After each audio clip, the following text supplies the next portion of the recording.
الحمد للہ رب العالمین والصلاة والسلام علی سید الانبیاء والمرسلین اما بعد فاعوذ باللہ من الشیطان الرجیم بسم اللہ الرحمن الرحیم صلی اللہ علی النبی وآلہ صلی اللہ علیہ وسلم صلاۃ و سلام علیک یا سیدی یا رسول اللہ۔ 10 ذو الحجہ کے جو ایام ہیں، یہ ایام جو ہے خوب عبادت اور نیکیاں کمانے کے ایام ہیں، اور احادیث مبارکہ میں ان ایام کی بڑی فضیلت بیان ہوئی ہے۔ تو کوشش کریں کہ اس میں جو ہے بندہ روزے رکھے، قیام کرے، اور جو ہے کثرت کے ساتھ ذکر کرے اس میں، اور جس قدر ہو سکے کہ نیکیاں کمائے، صلہ رحمی کرے،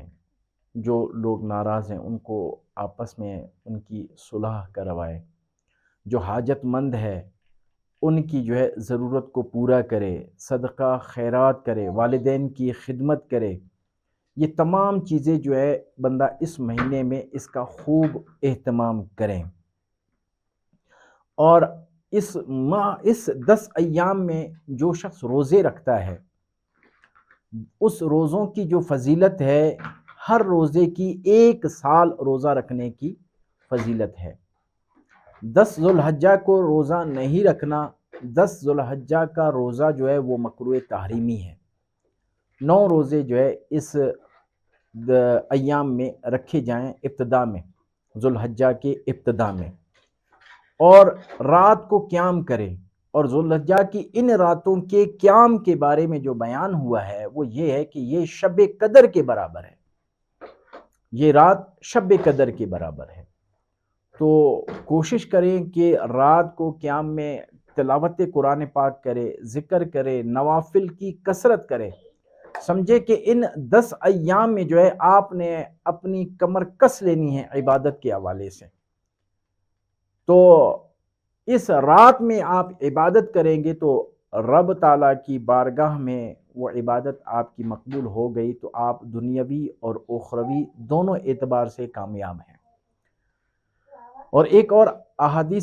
حدیث مبارکہ میں ہے کہ جو شخص جو ہے اس میں ذکر اللہ کرتا ہے، اور ذکر اللہ کے بارے میں جو فرمایا گیا وہ یہ کہ سبحان اللہ والحمد للہ ولا الہ الا اللہ واللہ اکبر، یہ جو ہے آپ نے پڑھنا ہے، اور اس کے بعد جو ذکر کریں وہ بھی کر سکتے ہیں، اس کے علاوہ بھی کوئی ذکر جو ہے وہ کر سکتے ہیں، اور جو ہے اس کے ساتھ آپ نے لا حول ولا قوت الا باللہ العلی العظیم یہ بھی ملا لینا ہے۔ تو اس کی فضیلت احادیث مبارکہ میں بیان کی گئی ہے کہ یہ ذکر کثرت کے ساتھ کریں۔ جو قلبی سکون چاہتے ہیں وہ بھی اس کو جو ہے ان 10 ایام میں جو ہے خوب اس ذکر کو پڑھا کریں۔ جو ذہنی ڈپریشن میں ہے جو شخص، وہ بھی جو ہے اس وظیفے کو پڑھے تو انشاءاللہ عز و جل اس کو اس مرض سے نجات حاصل ہوگی۔ جادو جنات کے حوالے سے بھی یہ بہت زبردست ہے کہ اس میں جو ہے آپ نے یہ کام کرنا ہے، اس کو کثرت کے ساتھ پڑھنا ہے، جس نیت کے ساتھ آپ پڑھیں گے وہ مراد آپ کو حاصل ہو جائے گی۔ دوسرا کہ 10 ذو الحجہ ہے، 10 ذو الحجہ کو جو نیکی ہے وہ ہے قربانی کی، اور جو شخص قربانی کرتا ہے اس کا جس چیز کو وہ قربان کر رہا ہے، جو بھی جانور اس نے خریدا ہے، اس کے زمین پہ خون گرنے سے پہلے اس کی بخشش ہو جاتی ہے اس شخص کی۔ اس قدر جو ہے وہ فضیلت ہے، اور اس دن جو ہے رب تعالیٰ کو دیگر نیکیوں میں سے سب سے جو پیاری جو مقبول آپ کی جو ہے عمل ہے وہ یہی ہے قربانی کرنا۔ تو ان ایام کو خوب خوب عبادت کریں، یہ حج کے ایام ہیں، انہی میں جو ہے وہ حاجی ہیں، اور جو حج سے واپس لوٹتا ہے تو کوشش کریں جائیں اور ان سے اپنی مغفرت کی دعا کروائیں، کیونکہ وہ ایسی حالت میں آئے ہوتے ہیں کہ بخشائے ہوتے ہیں، یعنی بخشش ان کی ہو چکی ہوتی ہے، وہ ایسے آ رہے ہوتے ہیں جیسے جو ہے